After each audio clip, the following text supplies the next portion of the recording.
ఆ ఆలోచనలు మంచివి కాదు. నేను ఒకటే చెప్తున్నా, ఆ రోజు కూడా ఇన్ని జరిగితే చాలా మంది చాలా విషయాలు మాట్లాడితే నేను చేసిన అభివృద్ధిని కూడా కొంతమంది వక్రీకరించి మాట్లాడారు. కొంతమంది అన్నారు నువ్వు మొత్తం హైదరాబాద్ నే అభివృద్ధి చేశావు కాబట్టి రాష్ట్రం విడిపోయిందని కూడా శాపనార్థాలు పెట్టిన వాళ్ళు కొంతమంది ఉన్నారు నా మీద. నేను ఒకటే ఆ రోజు చెప్పాను, ఆ రోజు కానీ ఈ రోజు కానీ ముందు ఒక ప్రాంతం అభివృద్ధి కావాలి, అది రాజధానితో ప్రారంభమవుతుంది, అది చివరికి మారుమూల ప్రాంతాలకు కూడా స్ప్రెడ్ అవుతుందని చెప్పి ఆ రోజు చెప్పా. ఆ విషయం చాలా మంది మర్చిపోయి అనేక విధాలుగా మాట్లాడే పరిస్థితికి వచ్చారు. ఈ రోజు ఒక్క ఉదాహరణ చెబుతున్నాను మీ అందరికీ. తెలంగాణ ఆంధ్రప్రదేశ్ రాష్ట్రాలు 2 రాష్ట్రాలుగా విడిపోయాం. విడిపోయిన తర్వాత 10 సంవత్సరాల సుదీర్ఘ పరిపాలన 2 రాష్ట్రాల్లో జరిగింది. అనేక రాజకీయ మార్పులు చేర్పులు కూడా వచ్చాయి. మీరు చూస్తే నేను ముఖ్యమంత్రి అయినప్పుడు మొట్టమొదటిసారిగా 2014లో రాష్ట్రం విడిపోయినప్పుడు తెలంగాణ ఆంధ్రప్రదేశ్ తలసరి ఆదాయం 35% వ్యత్యాసం. అంటే తెలంగాణ 35% తలసరి ఆదాయం ఎక్కువ ఉంది. దానికి కారణం హైదరాబాద్ నగరం. అయితే నేను బాగా కష్టపడి 2019 నుంచి 24 వరకు కష్టపడితే 14 నుంచి 19 వరకు కష్టపడితే ఆ వ్యత్యాసాన్ని 27.5%కి తగ్గించాను. అంటే 35 నుంచి 27.5 అంటే 7.5%కి తగ్గింది. మళ్ళా ఒక ప్రభుత్వం వచ్చింది, విధ్వంస ప్రభుత్వం వచ్చింది. 5 ఏళ్లు ఇష్టానుసారంగా చేశారు. ఈ రోజు ఎంతవరకు పోయిందంటే 44% పెరిగిపోయింది. అంటే మీరందరూ గుర్తుపెట్టుకోవాలి, కుండ వాళ్ళందరూ కూడా, విభజన వల్ల జరిగిన నష్టం కంటే పాలన వల్ల 5 సంవత్సరాలు అక్కడ నష్టం జరిగే పరిస్థితి వచ్చింది.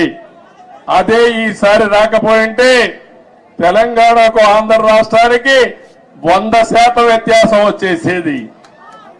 కానీ ఒకటే నేను కోరుకుంటున్నా, తెలంగాణ ఒక స్థాయికి వచ్చింది. దేశంలోనే మీరు ఒక్కసారి ఆలోచిస్తే హైయెస్ట్ పర్ క్యాపిటల్ ఇన్కమ్ ఉండే రాష్ట్రం తెలంగాణ రాష్ట్రం. పెద్ద రాష్ట్రాల్లో 3,08,732 రూపాయలు తలసరి ఆదాయం గుజరాత్ కంటే ఎక్కువైంది, మహారాష్ట్ర కంటే ఎక్కువైంది, కర్ణాటక కంటే ఎక్కువయ్యే పరిస్థితి వచ్చింది. ఇప్పుడు ఆంధ్రప్రదేశ్ చూస్తే 2,19,518. ఏదైతే ఈరోజు నేను ఒకటే ఆశిస్తున్నాను, తెలంగాణ ఒక మంచి బేస్ వచ్చింది. దీన్ని నెక్స్ట్ లెవెల్కు తీసుకుపోవడానికి ఇక్కడ పాలకులకు అవకాశం ఉంది. ఆంధ్రప్రదేశ్ ఇబ్బందుల్లో ఉంది. కానీ నేను ఒకటే చెప్పాను, ఇబ్బందులు అధిగమించి మళ్లీ ఆంధ్రప్రదేశ్ ను కూడా గట్టెక్కించే బాధ్యత, అభివృద్ధి చేసే బాధ్యత నేను తీసుకుంటానని చెప్పి కూడా నేను మీకు తెలియజేస్తున్నా. నా ఆలోచన ఒకటే, ఒక్క విషయం మీరందరూ గుర్తుపెట్టుకోవాలి. నేను పదే చెప్తున్నాను, కొంతమందికి నమ్మకాలు ఉండవు. నేను ఎప్పుడో తయారు చేశాను విజన్ 2020 అని. కొంతమంది అన్నారు ఇది ఎక్కడ విజన్, ఇది 420 అని కూడా మాట్లాడారు. కొంతమంది కంప్యూటర్, నేను సెల్ ఫోన్స్ గురించి మాట్లాడితే సెల్ ఫోన్ తిండి పెడుతుందని కూడా మాట్లాడారు. ఇక్కడే నేను హైదరాబాద్ లో ఖైరతాబాద్ రోడ్లన్నీ వెడల్పు చేశాను.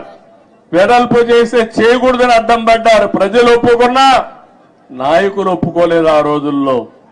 కానీ అవన్నీ నేను పట్టించుకోలేదు, ముందుకెళ్ళాం. ఈ రోజు మళ్ళా మీ అందరికీ ఒకటే చెప్తున్నాను, 2047కి భారతదేశం ప్రపంచంలోనే నెంబర్ 1 గా గాని ఉంటుంది. వికసిత్ భారత్. నరేంద్ర మోడీ గారు మాట్లాడుతున్నారు. నేను ఆలోచించేది ఈ వికసిత్ భారత్ లో నెంబర్ 1 కమ్యూనిటీ ఏదంటే తెలంగాణ ఆంధ్ర రాష్ట్రంలో ఉండే తెలుగు జాతి ఉండాలి. ప్రపంచంలో భారతీయులు నెంబర్ 1 గా ఉంటారు. అందులో 30-35% తెలుగు వాడు ఉండాలని నేను ఆలోచిస్తున్నా. ఒకప్పుడు చాలా మంది అన్నారు ఎట్ట సాధ్యం అన్నారు. హైటెక్ సిటీ కట్టినప్పుడు కంప్యూటర్ తిండి పెడుతుందని మాట్లాడిన వాళ్ళు ఇప్పుడు వాళ్ళకు తిండి కూడా వాళ్ళ పిల్లలు నేను పెట్టిన ఐటీ ద్వారా సంపాదించిన డబ్బుల ద్వారానే పెడుతున్నారు. అందుకని ఈరోజు నేను మిమ్మల్ని కోరేది నిన్నే మీరు చూశారు. నేను ఎప్పుడు కూడా తెలుగు వారిని ఒక గ్లోబల్ సిటిజన్స్ గా తయారు చేయాలనుకున్నాను. ఆ రోజు ఇక్కడ హైదరాబాద్ లో పనిచేస్తా ఉంటే పనిచేసే రోజుల్లో నేను చెప్పేవాడిని, మీరు జాబ్ వర్క్ చేస్తున్నారు, అమెరికాలో డేటా పంపిస్తే డేటా ఎంట్రీ చేయడానికి పరిమితం అవుతున్నారు. ఒక్కొక్కసారి అమెరికాలో వేరే దేశాల్లో ఇంగ్లీష్ మాట్లాడే విధానం మన వాళ్ళకి అర్థమయ్యేది కాదు, మన వాళ్ళు ఇంగ్లీష్ చెప్తే వాళ్ళకి అర్థమయ్యేది కాదు. అప్పుడే బ్రిటన్ నుంచి లెక్చరర్స్ తీసుకొచ్చి ప్రత్యేకమైన ట్రైనింగ్ ఇప్పించి ప్రొనౌన్సియేషన్ ఇవన్నీ నేర్పించారంటే అది నాకున్న పట్టుదల ఆ రోజుట్లోనే.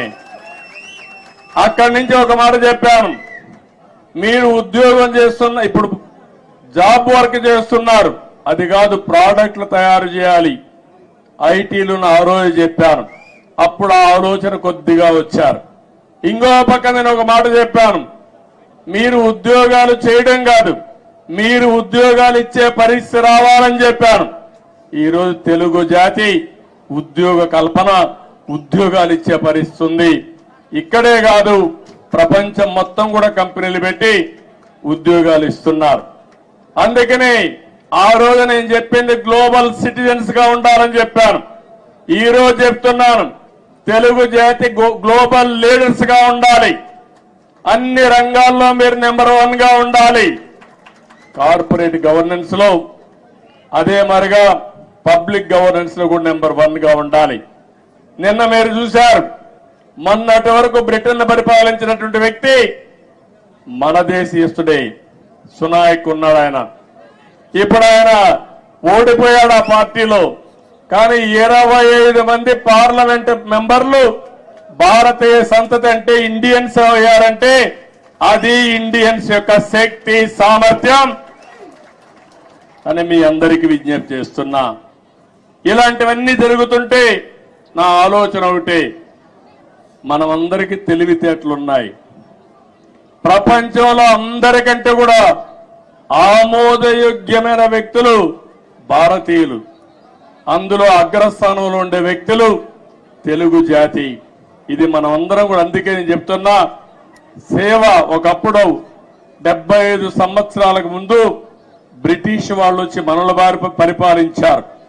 వాణిజ్య కార్యక్రమాలకు వచ్చారు, వ్యాపార నిమిత్తం వచ్చారు, తర్వాత పాలకులుగా మారారు. మనకు అలాంటి ఆలోచనలు లేవు. కానీ